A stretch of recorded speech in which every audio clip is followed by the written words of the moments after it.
নমস্কার। আজকে আমরা কিছু প্রশ্নের উত্তর নিয়ে আলোচনা করব। আপনার লাস্টের শেষে যে দুটো অডিও আপলোড করা হয়েছিল, কর্মফল শেষ কিভাবে বুঝবেন আর কর্মফল শেষ পর্ব 2 থেকে অনেকের প্রশ্ন ছিল কিছু। তো সেখান থেকে আমি গুটি কয়েক কিছু প্রশ্ন নিয়েছি যেটা মনে হয়েছে উত্তর দেওয়াটা দরকার। তো একটু চেষ্টা করি জানার সেগুলো। চেষ্টা করি কেন বলছি, কারণ আমরা তো সবাই মানুষ, আমাদেরও জন্ম হয়েছে। তো জন্ম যেরকম হয়েছে কোনো কিছুই আমাদের হাতে নেই। কীরকম আমি বলি, এই যে কিভাবে জন্ম হবে, কোথায় জন্ম হবে সেটা পর্যন্ত আমাদের হাতে নেই। কিভাবে মৃত্যু হবে সেটাও যদি আমাদের হাতে না থাকে, তো মাঝখানে আমি আপনি এই যে কথা বলছি, কি টপিক নিয়ে আলোচনা করব, এগুলো কি আমাদের হাতে আছে? না এই পৃথিবী সম্পর্কে সম্পূর্ণ জ্ঞান আমাদের রয়েছে? এবার যদি আপনি কেউ বলে থাকে যে তার কাছে সম্পূর্ণ জ্ঞান রয়েছে, তাহলে সে অত্যন্ত মূর্খের স্বর্গেই বাস করছে বলে আমার মনে হয়। কারণ আমি যদি ইচ্ছে করি, আমি তো একটা গাছের পাতা নাড়াতে পারবো না এখান থেকে বসে বসে। সেটা প্রকৃতির হাতেই রয়েছে, প্রকৃতির ইচ্ছাতেই সব কিছু হচ্ছে। জন্ম আর মৃত্যুকেই যদি আমরা কন্ট্রোল না করতে পারি, তাহলে আমরা কি করে ভেবে নিচ্ছি যে আমার কাছে সম্পূর্ণ জ্ঞান রয়েছে? তাই না? তাই জন্য বললাম চেষ্টা করছি, চেষ্টা করা যেতে পারে। তো প্রথম প্রশ্নটা নিয়ে আলোচনা করছি। প্রথম একজন যে প্রশ্নটা করেছিল, নাম কারোরই এখানে বলছি না, শুধুমাত্র প্রশ্নটাই বলছি যে কর্মফল শেষ হলে কি মানুষের জীবনে ভালো কিছু জিনিস ঘটতে শুরু করে? লাইফ কি ইজি হয়? এটা একজনের প্রশ্ন। প্রথম কথা হচ্ছে কি, যে ব্যক্তি বা তার জীবনে কর্মফল অটোমেটিক শেষ হচ্ছে, সে তার মাইন্ডে এই প্রশ্নটাই আসবে না যে আমার লাইফ কি ভালো হতে শুরু হবে, বা ভালো হবে কি ভালো হবে না। কারণ কর্মফলটা তখনই শেষ হচ্ছে যখন সমস্ত সে কর্ম সে ছাড়তে পারছে, বা সমস্ত কর্মের মধ্যে থেকেও সে নিজেকে ডিট্যাচ করে রাখতে পারছে। তখনই তার জীবনের কিছু আত্মার কিছু শুদ্ধি ঘটে এবং তার জীবন পরিবর্তন হয়। কিন্তু তারপরে তার এটা কোনোদিনও তার ইন্টেনশন থাকে না যে আমি এই কর্মটা করছি মানে পরের দিন আমার একটা ভালো কিছু হবে। তার এই টাইপের ব্যক্তিদের কাছে এই টাইপের কোনো রকম ইন্টেনশন বা লক্ষ্য পূরণ করবার জন্য কোনো কর্ম করা তারা করে না। কিন্তু জেনারেলি যদি কেউ তার সমস্ত আমাদের প্রত্যেকটা জিনিসেরই তো কিছু ভুল কর্ম থেকে থাকে। কেউ কিছু বললে আমরা হঠাৎ করে খুব রেগে যাই, চেঁচামেচি করি। তো প্রকৃতি বারবার করে এরকম সিচুয়েশান একের পর এক দিতেই থাকে। প্রকৃতির কাছে না প্রচুর বল রয়েছে আমাদের কাছে ছুড়ে দেওয়ার জন্য। একটার পর একটা সে ছুটতেই থাকে। ছিল টেস্ট।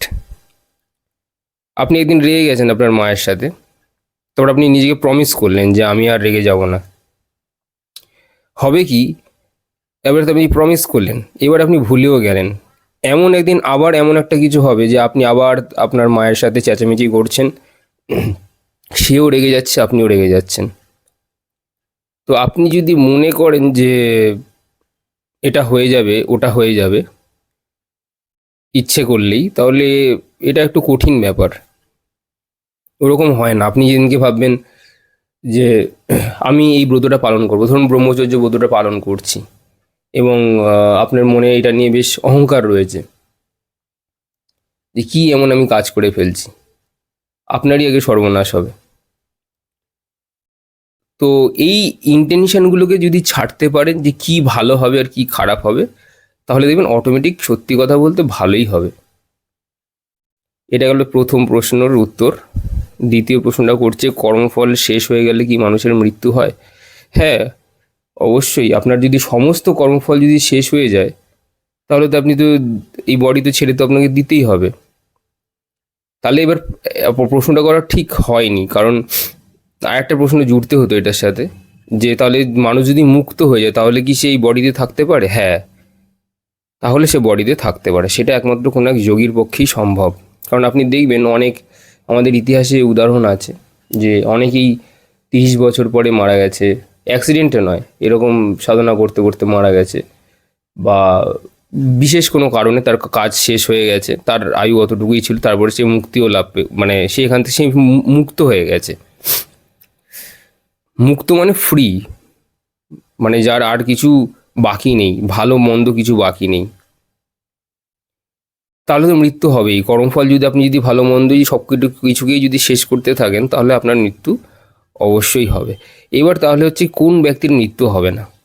তাকে অত্যন্ত ভালো যোগী হতে হবে। মানে আপনি শরীরটাকে, আমরা রয়েছি আমাদের ইচ্ছে পূরণ করবার জন্যই আমাদের হয়েছে, আমাদের ডিজায়ার থেকে এসছে। তো আপনাকে উইলফুলি একটা ডিজায়ার তৈরি করতে হবে। যেরকম রামকৃষ্ণের খেতে খুব ভালোবাসতো, সবসময় খাবারের কথা বলতো, আজকে কী রান্না হয়েছে, কী খাবো। তো অত্যন্ত মহাজ্ঞানী লোক তো, কর্মফল বলে তাদের কিছু নেই, অবতার। শুধুমাত্র ইচ্ছা করে এই ইচ্ছেটুকুই রেখেছিল, সামান্য একটা ইচ্ছা, যাতে তার দেহটা টিকে থাকে এবং সে তার কাজকর্মগুলোকে চালিয়ে যেতে পারে। এই জন্যই সে বলেছিল যে যেদিনকে দেখবে যে আমি খাওয়া বন্ধ করে দিয়েছি, তারপরেই আমি আর থাকবো না, মানে আমার চ্যাপ্টার তাহলে তখনই ক্লোজ হবে, ভেবে নিও। তো এইটাই হয়, মানে যদি কেউ সেই টাইপের যদি যোগী হয়ে থাকে, মহাজ্ঞানী মহাপুরুষ হয়ে থাকে, তাহলে তাহলে কিন্তু সে ইচ্ছে করে একটা একটা ইচ্ছের জন্যে, সে ইচ্ছে করে যতদিন ইচ্ছা করে সেই ইচ্ছেটাকে কাজে লাগিয়ে তার দেহকে ধারণ করে থাকতে পারে। কিন্তু সাধারণ মানুষের ক্ষেত্রে যদি সে কর্মফল শেষ করতে যায় কোনো গুরুর ইনস্ট্রাকশন ছাড়া, তাহলে কিন্তু তাকে ছেড়ে চলে যেতে হবে, এটা কনফার্ম। আচ্ছা, পরের একটা প্রশ্ন হচ্ছে, কর্মফল অনুযায়ী পরবর্তী জন্মের ভাগ্য নির্ধারণ হলে ওয়্যার হাউসে এত কর্মফল জমা থাকে কি করে দাদা? আচ্ছা, এখানে ওয়্যার হাউস মানে হচ্ছে কি সঞ্চিত কর্মের কথা বলেছে। সেখান থেকে কিছু অ্যালোটেড কর্ম থাকে, যেটাকে প্রারব্ধ বলে। মানে ওই যে বলেছিলাম না, যে ধরুন ওয়্যার হাউসে আপনার 100খানা কর্ম করা বাকি আছে, কিন্তু আপনাকে এই জন্মে হয়তো 2টো কর্ম দিয়ে পাঠিয়েছে, তাহলে বাকি রইল কটার? 98খানা কর্ম করা বাকি। ঠিক আছে, এইবার আমরা তো এই 2টো কর্মকে হ্যান্ডেলই করতে পারছি না ঠিকঠাক করে, মানে প্রত্যেক দিন আমাদের সাথে এত চ্যালেঞ্জ, এই 2টো কর্মকে হ্যান্ডেল করতে গিয়েই আমরা দুঃখ পাচ্ছি, হ্যাঁ, তারপরে ডিপ্রেশনে চলে যাচ্ছি, লোকের সাথে ঝগড়া মারপিট করছি, বাড়ির লোকের সাথে ঝামেলা হচ্ছে, বন্ধুদের সাথে ঝামেলা হচ্ছে, তো সামান্য মাত্র এই 2টো কর্মকে হ্যান্ডেল করতে গিয়ে। তো যদি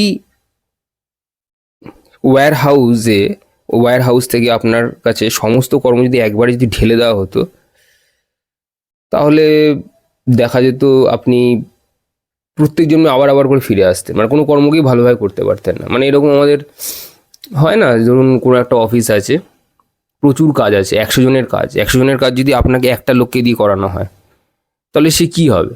সে তো পাগল হয়ে যাবে, তাকে প্রত্যেকদিন আবার ওঠাবে, আবার একই কাজ করতে। তাই জীবনের যে রস, মানে জীবনের যে সারমর্মটা, আমরা জীবনে প্রত্যেক দিন বেঁচে থাকার রসদটা কোথা থেকে পাই? যে আজকে একটু ভালো খাবো, অমুক করবো, সেটা করবো, তমুক করবো, কারণ আমাদের কিছুটা একটু ফ্রি হ্যান্ড দিয়ে রেখেছে। এগুলো ইচ্ছা, এই ছোটো ছোটো ইচ্ছার জন্যই আমরা বেঁচে রয়েছি। এই ইচ্ছাগুলো যেদিনকে তুলে নেওয়া হবে আপনার কাছ থেকে, তুলে নিয়ে উল্টে তো আপনাকে কিছু দিলই না, উল্টে ওই আপনি চাইছেন 98খানা কর্ম, মানে 100-র মধ্যে যে 2টো দেওয়া হয়েছে প্লাস 98টা আপনার ঘাড়ে চাপিয়ে দেবে, তাহলে আপনি আর বেঁচে থাকবেন না, আপনি মরে গেলেন। এবার এবার কি আপনি ওই কর্মের ভারে মরে গেলেন, শেষ হয়ে গেলেন, নয় সুইসাইড করবেন। অনেকে দেখেন সুইসাইড করে, পরে বলবো একদিন সুইসাইডের সম্পর্কে কি ব্যাপারটা হয়। এটার মধ্যে একটা, it is one of them. ওই 2টো কর্ম শেষ, তারপরে আরও কর্ম আপলোড হয়ে গেছে, নিয়ে এসেছে, আর এগুলো আত্মা নিজেই ঠিক করে। আত্মা নিজে থেকেই যেচেই এই সমস্ত কিছু নিজের মধ্যে নিয়ে নেয়, অজান্তেই নিয়ে আসে, এগুলো নিয়ে এসে ঠিক করে রাখে যে আমি কি সাধনা করব, তাহলে হ্যান্ডেল হয়ে যাবে, মানে তাহলে সে সুচারুভাবে জীবনটা চলতে থাকবে। এবার সাধনা করছে না, সে কিছু জানে না, সে কোনো প্র্যাকটিস নেই, ব্যাস আর কিছু করতে পারছে না, এক্সট্রা আরও বেশি 98টা থেকে পুরোটাও দেয়নি, ওই 2টো কর্ম ছিল, হয়তো আরও 8খানা চাপিয়ে দিয়েছে, ব্যাস সুইসাইড করে নিল, শেষ, আর হজমই করতে পারলো না। তো ওই জন্য ওয়্যার হাউসে কর্মগুলো জমা থাকে। যে জিজ্ঞাসা করছেন কর্মফল অনুযায়ী পরবর্তী জন্মের ভাগ্য নির্ধারণ হলে ওয়্যার হাউসে এত কর্মফল জমা থাকে কি করে দাদা? এই জন্যই জমা রাখে, পুরোটা তো দেয় না। পুরোটা দিলে তো আপনি সেই চাপেই নষ্ট হয়ে যাবেন। এবার কি হলে আপনি চাপে এবার নষ্ট হয়ে গেলেন, আপনি মরে গেলেন, তারপরে জন্য আবার আপনাকে ফিরে আসতে হবে। কেন? কারণ আপনার তো ওই যে 100টার মধ্যে যে 2টো দিয়েছিল, 98টা তো আপনি খরচ করতে পারলেন না, আবার আপনাকে আসতে হবে। তো ঘুরে ঘুরে আপনি আবার আবার বলছেন না আমি এবার হজম করে নিতে, আবার আপনি কি চাপিয়ে দেবেন, আপনি আবার আবার চলে যাবেন। তো লাভটা কি হলো? লাভটা কিছুই হয় না। প্রকৃতি অনেক দয়াময়, মানে করুণাময়। তাই জন্য কিছু কিছু অ্যালোটেড কর্ম আস্তে আস্তে আস্তে আস্তে করে দিতে থাকে, যাতে আপনি হজমও করতে পারেন জিনিসটাকে, প্লাস আমাদের সাথে যে আমরা যে সমস্ত খারাপ ভালো করে এসেছি সেই ফলগুলোকেও যেন আমরা পেয়ে ভোগ করে চলে যেতে পারি। আবার আসবেন, কি আছে, একবারে তো সব কিছু কমপ্লিট করা সম্ভব নয়। মানে আপনি যদি খুব পুরনো সোল হয়ে থাকেন, তাহলে আপনি হয়তো কিছু একটু হয়তো আধ্যাত্মের কিছু বই টই পড়েছেন, বা সামান্য ধ্যান করছেন, কোনদিন করছেন কোনদিন করছেন না, সবসময় আপনি অ্যাওয়্যার নয় নিজের মধ্যে যে কী চিন্তাভাবনা চলছে। তো তাহলে করবেন, আস্তে আস্তে করবেন, কি আছে। মানে আস্তে করলেই যে, মানে ধীরে ধীরে করলেই যে কাজটা খারাপ হবে তেমন তো না। এমনও তো হতে পারে ধীরে ধীরে করছেন বলে কাজটা হয়তো আরও ভালো হচ্ছে, ভালোভাবে বুঝে শুনে তারপর আপনি পদক্ষেপ নিচ্ছেন। আমার মনে হয় এটাই খুব বেটার। আর আরেকজন লিখছে এখানে যে ভালো খারাপ কি একই সাথে কর্ম শেষ হয়, কর্মফল শেষ হলে? আমি বলবো হ্যাঁ, কর্মফল শেষ হলে আপনার ভালো খারাপ দুটো একসাথেই শেষ হয়। মানে কর্মের জায়গাতে না ভালো খারাপ বলে আসলে কিছু হয় না। ভালো কর্ম খারাপ কর্ম বলে কিছু হয় না। নেচারের কিছু কোডিংস আছে, নেচার খালি ইন্টেনশন দেখে। এক হতে পারে হয়তো আপনি মারপিট করছেন কারোর সাথে, ধরে নিন, হতে পারে আপনি মারপিট করছেন, লোকে দূর থেকে বলছে ওই দেখো ছেলেটা কত মারপিট করছে। হতে পারে আপনি মারপিট করছেন, দুটো কারণ হতে পারে। এক, নয় আপনি কারোর কাছ থেকে ছিনতাই করবার জন্য তার সাথে মারপিট করছেন। দুই, হতে পারে যে আপনি বাকিদেরকে বাঁচানোর জন্য মারপিট করছেন। সবার চোখে কিন্তু আপনি মারপিটই করছেন, একটা ব্যক্তি মারপিটই করছে, কিন্তু কিন্তু তার তার ইন্টেনশন কিন্তু ভিন্ন। ভেবে ভাবুন আমি কোনটাও কি বলতে চাইছি। সে মারপিট করছে কিন্তু ইন্টেনশন অন্য। প্রকৃতি শুধু ইন্টেনশন দেখে। এই জন্য আপনি যখন দেখতে পাবেন, কৃষ্ণ কর্ণকে বহুবার বলেছিল যে তোমার মধ্যে যে সামর্থ্য ছিল, তুমি যদি তোমার এই সামর্থ্য যদি কাউকে শেখানোর কাজে লাগাতে, মানে এই ধনুর্বিদ্যা যদি লোককে শেখাতে, এই যুদ্ধে না এসে, তাহলে সমাজের কল্যাণ হতো, সমাজের উন্নতি হতো। তো তুমি নিজের সামর্থ্যটাকে পার্সোনিফাইড করে শুধুমাত্র নিজেকে প্রমাণ করার জন্য তুমি লাগছো। আর কিছু মানুষ আছে নিজের সামর্থ্যকে, ঠিক আছে আমার সাথে খারাপ হয়েছে ভালো হয়েছে যাই হোক, আমার থেকে যেন কারোর কোনো খারাপ না হয় অ্যাটলিস্ট, এই যে ইন্টেনশন, তখনই আপনার সাথে ভালো হবে। এবার ভালো খারাপ মানে আপনার প্র্যাকটিসগুলো যেগুলো আছে, সেগুলো প্র্যাকটিস করতে করতে কেন সেই মানুষটার সাথে ভালো ভালো জিনিস হতে থাকে, কেন হতে থাকে, তার কারণ একটাই হচ্ছে তার পুরো ওয়্যার হাউস খালি হয়ে যায়নি, মানে তার সঞ্চিত কর্ম কিন্তু খালি হয়ে যায়নি। সে তো ক্রিয়মান কর্ম করছে, নতুন নতুন কর্ম তার সাথে, ধরুন সে সাধনা করে কি করছে, তার যে বাজে বাজে যে সংস্কারগুলো, সেগুলোকে সে পরিষ্কার করছে। যে কেউ ধরুন স্মোক করতো, বা কেউ ধরুন অত্যাধিক পরিমাণে কামুক, এগুলো একটা সংস্কার। তা সংস্কারের ওটার অপোজিট কি? তা সে কামুক নয়। কেউ স্মোক করতো, এটার অ্যান্টি সংস্কার কি? সে আর স্মোক করবে না। সে ধীরে ধীরে নিজেকে পরিষ্কার করেছে খারাপ কর্মগুলোকে, মানে খারাপ বলবো না, মানে তার যে পুরাতন যে সংস্কারগুলো আছে সেগুলোকে সে আস্তে আস্তে ক্লেন্স করছে। ফলে এই যে ক্রিয়মান করছে কর্ম, এই যে বর্তমান যে কর্ম, এই যে এটা আমি ও আর করছে না, এটাও কিন্তু সঞ্চিত কর্মতে কিন্তু উপরে গিয়ে কিন্তু আকাশিক রেকর্ডে কিন্তু জমা হচ্ছে। তো ফলে কি হচ্ছে, যে ওই যে বড় ওয়্যার হাউসের যে কথাটা আমি বলছিলাম, সেখানে খারাপ কর্মগুলো, মানে যে ওর যে পুরাতন খারাপ কর্ম বলাটা খুব, মানে আমাদের কাছে সে স্মোক করে মানে খারাপ হয়ে গেছে, বা সে কামুক বলে খারাপ হয়ে গেছে, ব্যাপারটা ঠিক সেরকম নয়। যাই হোক, পরে বলবো। তো ওই সংস্কার, পুরাতন সংস্কারটা চেঞ্জ হয়ে, রূপান্তর হয়ে নতুন কিছু সংস্কার অ্যাড হচ্ছে। কি সংস্কার? আগে ছিল স্মোক করতে, এখন সে স্মোক বন্ধ করে দিয়েছে, এটা একটা সংস্কার। আগে সে খুব পরিমাণে কামুক ছিল, কামুক ব্যক্তি ছিল, সেক্স প্রবণ ছিল, এখন সে মডারেট হচ্ছে, আস্তে আস্তে নিজেকে ডেভেলপ করছে।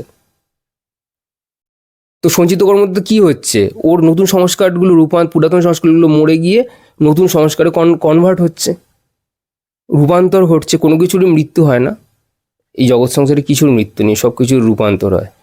তো রূপান্তর হচ্ছে, তো ফলে ওর ওখানে ভালো জিনিসগুলোকে ডেভেলপ করছে সঞ্চিত কর্ম ওখানে। পরবর্তীকালে দেখবেন 30-35 বছর পরে সে যদি দেখতে পাচ্ছে তার সাথে কিছু ভালো কিছু হচ্ছে, কেন হচ্ছে? কারণ সঞ্চিত কর্ম, ওর যে প্রারব্ধ যে ছিল, যেটা দেওয়া হয়েছে, ওই যে 2 নাম্বার 2 যে দুটো অ্যালট করা হয়েছিল, সেখানের মধ্যে, সেই সফটওয়্যারের মধ্যে সে কিছু চেঞ্জেস আনছে। এগুলো তো সফটওয়্যার, মানে একটা কোডিং আপনাকে ফিক্স করে দেওয়া আছে, কিন্তু আপডেট হবে। এই যে আপনি আজকে আপডেটটা কীরকম, আপডেট যে ফোনে যেরকম কি আমাদের দেখবেন নতুন ফোন কিনলে যে সফটওয়্যার থাকে সেটার মধ্যেও কিছু বাগস থাকে, মানে ধরুন ভালো করে ওপেন হচ্ছে না কোনো একটা সফটওয়্যার, বা কোনো একটা ধরুন যারা ফেসবুক চালান বা যে কোনো একটা সফটওয়্যার ওপেন হচ্ছে না, তো আপডেট দিয়ে বাগ ফিক্স করে সেটা যাতে ওপেন হয়, সেটার কার্যটা করা হয়, সেটা ঠিক করে দেওয়া হয়। ঠিক একইভাবে সে যখন কোনো সংস্কারকে এভাবে যখন চেঞ্জ করছে, তার সংস্কারটা যে চেঞ্জ কিসের মধ্যে করছে, তো ওকে যে প্রারব্ধ যে অ্যালট করা হয়েছিল ওই 100-র মধ্যে থেকে 2খানা, ওই সিস্টেমের মধ্যেও চেঞ্জটা আসছে। এই ক্রিয়মান কর্মকে এই জন্য এত শক্তিশালী বলা হয় বর্তমান কর্মকে। আপনি এখন কর্ম করে ঠিকঠাক মতো নিজের চিন্তাভাবনাকে পরিশুদ্ধ করে শুধুমাত্র প্রারব্ধতে এফেক্ট করা যায় তাই নয়, সেটা এমনকি সঞ্চিত কর্মকেও এফেক্ট আনা যায়, সঞ্চিত কর্মতেও এফেক্ট আনা যায়। মানে কীরকম, তাহলে কি প্রারব্ধ আপনার সামনে আসবে না? না, প্রারব্ধ আপনার কাছে আসবে, আপনাকে লোকে উল্টো পাল্টা কথা বলবে, কিন্তু আপনার হজম শক্তি বেড়ে গেছে, এখন আপনি সেই কথাগুলোকে ডাইজেস্ট করতে পারছেন। প্রথমে আপনার সামনে যদি কেউ খারাপ কথা বলছিল, আপনি সেটার বিরুদ্ধে গিয়ে তাকেও 4টে খারাপ কথা শুনিয়ে দিচ্ছিলেন, এখন আপনি হজম করতে পারছেন, আপনার কাছে উত্তর আছে। সেই কথাটা রেগে না বলে খুব ভালোভাবে আপনি তাকে উত্তরটা দিচ্ছেন। সে কিন্তু হয়তো রেগেই আছে, সে অ্যাজিটেটেডই আছে আপনার সাথে, কিন্তু আপনার বাক্যগুলো শুদ্ধ হয়েছে, রিফাইন্ড হয়েছে। তো এইভাবে হতে পারে নিজেদের কাজকর্মগুলোকে আমরা রিফাইনমেন্ট আনতে পারি। আর একটা এক্সাম্পল, অ্যাস্ট্রোলজি থেকে একটা ছোট্ট একটা এক্সাম্পল দিয়ে আমি আমার অডিওটাকে শেষ করে দেবো আজকে। দেখবেন যারা যদি কেউ জানে অ্যাস্ট্রোলজিতে একটা কম্বিনেশন হয় আপনার ভিনাস রাহু, মানে শুক্র আর রাহু যখন একসাথে থাকে, ম্যাক্সিমাম জ্যোতিষ বা অ্যাস্ট্রোলজাররা কী বলে, যখনই আপনি যাবেন না, আপনার যখনই চার্টে দেখবে কোনো সময় ভিনাস রাহু রয়েছে, তার সাথে যদি মার্সও যদি কম্বাস্ট হয়ে থাকে, তাকে প্রথম প্রশ্নটাই যারা ওরা করে থাকে যে আপনার নিশ্চয়ই অনেকগুলো অ্যাফেয়ার্স হয়েছে এবং আপনি ব্রেকআপও আপনার হয়েছে, 1 নম্বর কথা। 2 নম্বর বললো আপনি প্রচণ্ড সেক্স প্রেমী মানুষ, মানে আপনি প্রচণ্ড পরিমাণে এই কামকতা আপনার মধ্যে রয়েছে, আপনি হয়তো এরকম অনেক দেহ সুখ ভোগ করেছেন। এই কথাগুলো কিন্তু কোনোটাই ভুল নয়, এই কথাগুলো কোনোটাই ভুল নয় এই ভিনাস রাহুয়ের ক্ষেত্রে। এরা আপনার তৃতীয় নম্বর এরকম আসতে পারে, এরা ভিনাসের সাথে যখন রাহু থাকে না, রাহু যখন ভিনাসের সাথে থাকে, মানে আপনার শুক্রের সাথে যখন রাহু হচ্ছে কি বলুন তো, ইলুশন। ওর সব কিছুই দরকার পড়ে, ওর তো যেহেতু পেট নেই, শুধু মুখটাই রয়েছে, যতই খাক না কেন ওর পেট কোনোদিনও ভরবে না, মানে ওর ইচ্ছের কোনো শেষ নেই, ওর ইচ্ছে আনলিমিটেড। একটা ইচ্ছে পূর্ণ হলো আরেকটা ইচ্ছে দরকার। তো এরা যে টাইপের মানে মানুষ হয়, এরা যদি কোনোদিনও ভালোবাসে কাউকে, সেখান থেকে কিছু পাওয়ার আশাতেই সবসময় ভালোবাসবে, এবং সেটা পেয়ে গেলে তার সাথে হয়তো সম্পর্কটা রাখতেও পারে বা নাও রাখতে পারে। Same combination. এবার এবার আপনার যাদের ভিনাস রাহু তাদের মোটামুটি ম্যাচ করছে। এবার হচ্ছে একটা অন্য ব্যক্তি আছে, তারও একই কম্বিনেশন আছে। এবার জ্যোতিষ তাকে বলছে কি যে আপনারা তো এইগুলো করার কথা, সে বলছে না দাদা আমার সাথে এগুলো তো কিছুই হয় না। এবার সেই জ্যোতিষী তো খুব মুশকিলে পড়ে গেছে যে কেন না, এইগুলোই তো হওয়ার কথা, ভিনাস রাহু থাকলে তো এগুলোই হয় যেগুলো আপনাকে বললাম একটু আগে। এইবার দেখা যাচ্ছে তার বাড়ির লোক বলছেন না, আপনি যে বলছেন ও প্রেম করবে, ব্রেকআপ করবে, আমার ছেলে তো কোনোদিনও প্রেমই করেনি। ব্রেকআপ তো অনেক দূরের কথা, ব্রেকআপ তো তখন হবে যখন সে প্রেম করতে যাবে, তাই না? এবার বলছে খুব সেক্স প্রবণ, তাহলে তাহলে তো সে প্রচুর পরিমাণে মাস্টারবেশন বা এই সমস্ত আজে বাজে যেগুলো আছে পর্ন ভিডিওস যারা আর কি দেখে প্রচুর পরিমাণে, এই টাইপের কম্বিনেশন আপনি পেয়ে যাবেন ভিনাস রাহুতে। এবং সেই ছেলেটি বলছেন না আমি তো এই সমস্ত দেখি না, করি না। তাহলে কি এমন ভুল হলো এই কম্বিনেশনটার মধ্যে যে একটা মানুষের ক্ষেত্রে মিলে যাচ্ছে, একটা মানুষের ক্ষেত্রে কিচ্ছু মিলছে না? তাহলে কি কুষ্টি ভুল? না, আসলে তা না। আপনি দেখবেন ওই ব্যক্তির লাইফস্টাইলটা কি আছে, দেখতে পাবেন সে হয়তো ধ্যান করছে, মেডিটেশন করছে, তার ফোকাস আলাদা। রাহু ইলুশনেই নেই, ফোকাস। কাজ হয়ে যাচ্ছে, অফিস থেকে বাড়ি এসে নিজের কাজ করতে বসছে, মেডিটেশন করছে, নিজে একলা সময় কাটাচ্ছে, নিজেকে বোঝার চেষ্টা করছে, নিজের থট প্রসেসকে বোঝার চেষ্টা করছে যে আমি ঠিক বললাম না ভুল বললাম। সবসময় নজরদারি চালাচ্ছে মনের সাথে। কী করে তাহলে বলবেন? তাই এই টাইপের ব্যক্তির কাছে তো জ্যোতিষ ভুল হয়ে গেল। এই জন্য জ্যোতিষে কেন রাও সাহেব আছে, তার একটা বই, একটা আর্টিকেল পড়েছিলাম, সেখানে স্পষ্ট লেখা আছে যে যারা ধ্যান করে, মেডিটেশন করে, বা যারা যোগ প্রাণায়াম এই সমস্ত করে, তাদের না কুণ্ডলিনী কোনো দেখবেন না, হরস্কোপ কোনোদিনও দেখবেন না, কুষ্টি বিচার করবেন না, আপনি কিচ্ছু মেলাতে পারবেন না, বোকা হয়ে যাবেন। এবার ব্যাপারটা হচ্ছে গিয়ে, এখন যারা জ্যোতিষ করে, আমরা জানি না, অত করি না, তো যারা করে তারা ওই গড়পড়তায় বইয়ে যা পড়ে সেটাই আর কি বলতে থাকে। সেম কম্বিনেশন একজনকে চরিত্রহীন বানায়, আবার সেম কম্বিনেশনই একজনকে চরিত্রবান বানায়। সেম কম্বিনেশনই একজনকে ভোগী বানায়, আবার সেম কম্বিনেশনই একজনকে যোগী বানায়। সব ইন্টেনশনের উপর নির্ভর করছে। আশা করি আপনার অডিওটা অনেকটা লম্বা হয়ে গেছে, আশা করি মোটামুটি ক্লিয়ার হলো ব্যাপারটা।